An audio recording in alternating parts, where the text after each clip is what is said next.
ஆனால் அந்த வெற்றி பெற்றாண்டு எங்கே காணலுமெண்டா மறுமையிலாம் காணும். அதுதான் பெரிய சிக்கல். உலகத்திலே கண்டுட்டா தொடர்ந்தும் ஈமான்லே ஈக்கலாம். அப்படித்தானே? ஒரு நன்மை செஞ்சோன்னே ப்ரெசன்ட் ஒன்று கிடைச்சேன்னு வைங்களேன், இப்போ தீமை செய்ய மாட்டீங்க. உலகத்தில் நீங்கள் உதாரணமாக தொழுதாச்சு, லொஹருக்கு பெய்த்தாச்சு, அப்போ ஒரு 200 காசு கிடச்சுன்னு வைங்களேன். அசருக்கு போனால் இன்னொரு 500 கிடச்சி, மகருவு போனால் இன்னொரு 100 கிடச்சி, சுபாவு போனால் ஒரு 1000 கிடச்சி. எவன் போகாமிப்பான்? கண்டிப்பாக போ. அப்படித்தானே?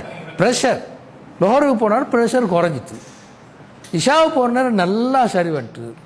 டாக்டர் சொன்னார் ஒரு பிரச்சனையும் இல்லை உங்களுக்கு. சுபாவை போயிட்டு வந்து செக் பண்ணி பார்த்தா சீனியே இல்லை.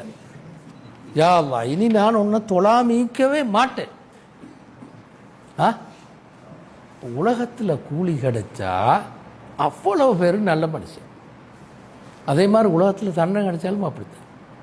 வச்சுக்கொள்ளுங்களேன், ஒரு ஆள் இன்னொரு ஆள்கிட்ட சல்லியை மெல்ல களவாடிட்டார். உடனே ஒரு தலையில் ஒரு அடி விழுந்தன்னு வைங்களேன், என்ன நடக்கும்? உடனே திருப்பி கொடுத்துருவார்.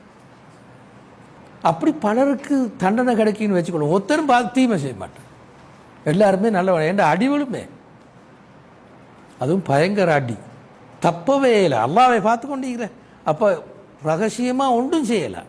எல்லாத்துக்குமே தண்டனை, உடனுக்கு உடனே தண்டனை, தீமையே நின்று உடனுக்கு உடனே கூலி எல்லாம் நின்று. அதுதான் அல்லாஹ் வைக்கல. சோதனை இல்லாம போயிரும். கடைசியில் சோதனைன்னு ஒன்று இல்லை. அப்புறமே மறுமையை எதிர்பார்த்தால் மட்டும்தான் உலகத்தில் ஒரு மனுஷன் நன்மை செய்வார். இந்த தப்சீர் விரிவுரைகளை கேட்க மிஷ்காத் யூடியூப் சேனலை சப்ஸ்கிரைப் செய்யுங்கள்.